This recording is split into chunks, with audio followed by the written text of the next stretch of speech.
Saya. Terima kasih. Nah, jadi itu ya, kriteria pemeriksaan itu ada 5. Ya, relevan, lengkap, andal, netral, dan juga dapat dipahami.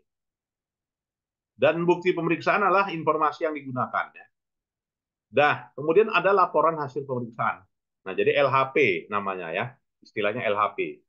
Jadi LHP itu berupa informasi tertulis berupa kesimpulan tentang informasi hal pokok. Nah, itu ya. Hal pokok dan informasi pokok atau subject matter atau juga information subject matter. Nah, itu ya. LHP berisi hasil analisa atas pengujian bukti yang diperoleh saat pelaksanaan pemeriksaan. Struktur dan format LHP ditetapkan lebih lanjut dalam standar pelaporan. Pemantauan dan tindak lanjut hasil ya. Laporan hasil pemeriksaan ditindaklanjuti oleh pejabat pengelola keuangan negara selaku pihak yang bertanggung jawab sesuai dengan kewenangannya dan ketentuan peraturan perundang. Nah, prinsip pemeriksaannya gimana? Nah, jadi kalau katanya prinsip pemeriksaan keuangan negara itu prinsip kode etik, ya prinsip pengendalian mutu, prinsip manajemen dan keahlian tim, prinsip risiko pemeriksaan, prinsip materialitas, prinsip dokumentasi pemeriksaan, dan prinsip komunikasi pemeriksaan ya. Nah, dalam standar pemeriksaan dikembangkan ya, terus dikembangkan sampai sekarang ya secara nasional dan juga secara internasional. Cuman 2017 masih yang berlaku. Nah, standar umum pemeriksaan keuangan negara ya itu ada di SPKN ya. Mulai dari kode etiknya, skeptisismenya gitu kan, sudah diatur. Jadi Badan Pemeriksaan Keuangan Negara itu adalah lembaga yang memiliki tugas dan wewenang itu. Jadi tidak ada lembaga lain ya, termasuk di dalamnya misalnya BPKP gitu kan, atau inspektorat misalnya. Nah, inspektorat itu hanya sekedar perbaikan internal ya. Jadi pemeriksa adalah orang yang melakukan tugas pemeriksaan ya. Subject matter adalah hal yang diperiksa ya, atau hal-hal yang menjadi perhatian dalam suatu penugasan pemeriksaan yang dapat berupa informasi kondisi aktivitas yang dapat diukur berdasarkan kriteria tertentu. Nah, informasi hal pokok subject matter information adalah hasil evaluasi ya atau hasil pengukuran pokok terhadap kriteria. Nah, kemudian dalam pemeriksaan tidak lepas dari adanya etika. Ya, etika itu adalah sikap perilaku yang menunjukkan kesediaan dan kesanggupan seseorang secara sadar untuk mentaati ketentuan norma yang berlaku. Ya. Jadi kode etik BPK itu adalah norma yang harus dipahami oleh setiap anggota BPK dan pemeriksaan selama menjalankan tugasnya untuk menjaga martabat ya, kehormatan, citra dan kredibilitas. Independensi ya, selain ada kode etik ada independensi juga harus ya, kemudian juga berintegritas, kemudian juga profesional ya. Ya, kemudian harus memiliki skeptisisme. Apa itu skeptisisme?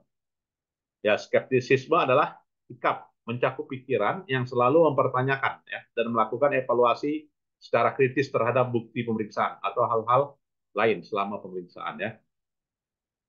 Pertimbangan profesional menerapkan pengetahuan kolektif, keterampilan etika, pengalaman dan juga proses pemeriksaan. Standar pengendalian mutu adalah patokan ya, menilai sejauh mana proses pemeriksaan sejalan atau tidak ya. Ya, kemudian tenaga ahli dibolehkan nggak dalam pemeriksaan? Boleh gitu ya. Jadi orang yang memiliki keahlian dalam hal atau bidang tertentu itu diperbolehkan. Kemudian fraud ya, kecurangan. Jadi kecurangan ini mengandung unsur yang sengaja niat menguntungkan diri sendiri atau orang lain ya. Nah, itulah ya. Jadi kemudian berikutnya kita lihat standar pelaksanaan pemeriksaan. Nah, standarnya meliputi standar perencanaan ya. Jadi sebelum melakukan pemeriksaan dibuatlah perencanaan. Kemudian dalam perencanaan ini meliputi perencanaan penugasan, yaitu menyatakan secara jelas tujuan pemeriksaan atas informasi hal pokok yang diperiksa ya. Kemudian pemerolehan bukti, ya. Kemudian pengembangan temuan, kemudian supervisi. Nah, itu yang dikatakan dengan standar pemeriksaan ya. Jadi standar pemeriksaan meliputi Ruang lingkupnya meliputi perencanaan penugasan, pemerolehan bukti, ya, kemudian pengembangan temuan, kemudian juga supervisi. Nah, sedangkan standar pelaporan meliputi standar pelaporan meliputi ya keharusan menyusun laporan, kemudian ada unsur laporan hasil dan laporan informasi rahasia dan penerbitan distribusi laporan dan pemantauan tindak lanjut hasil pemeriksaan. Ya. Dan dalam menyusun laporan itu kriterianya apa? Tepat waktu, ya, lengkap, akurat, objektif, ya, meyakinkan, jelas dan juga ringkas. Unsur-unsur laporan hasil pemeriksaan, tujuan, lingkup, metodologi, kesimpulan, temuan pemeriksaan, rekomendasi pemeriksaan, tanggapan pihak yang bertanggung jawab, dan penentangan LHP. Nah, itulah ya terkait dengan topik kita kali ini berkaitan dengan standar pemeriksaan keuangan negara. Ya. Mungkin ada yang kita diskusikan, adik-adik sekalian, silakan.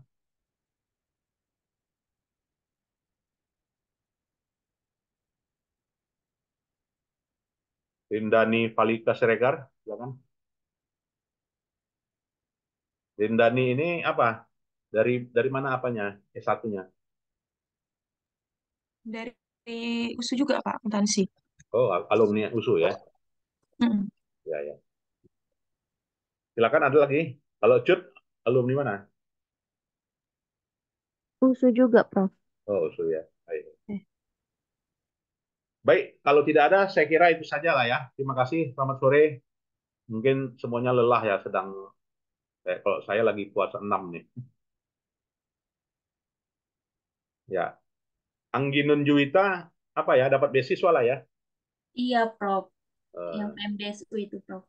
jadi ini di Bogor, enggak? Iya, lagi di Bogor, Prof. Lagi penelitian di Inspektorat beberapa daerah di Jawa Barat. Ya, udah semester 2 lah ya.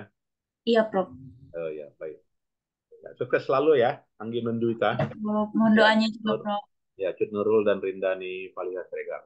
Ya, baik, saya kira itu saja. Selamat sore. Assalamualaikum warahmatullahi wabarakatuh. Waalaikumsalam. Terima kasih, Waalaikumsalam. Prof. Terima Ya, kasih, boleh Prof. minta tolong.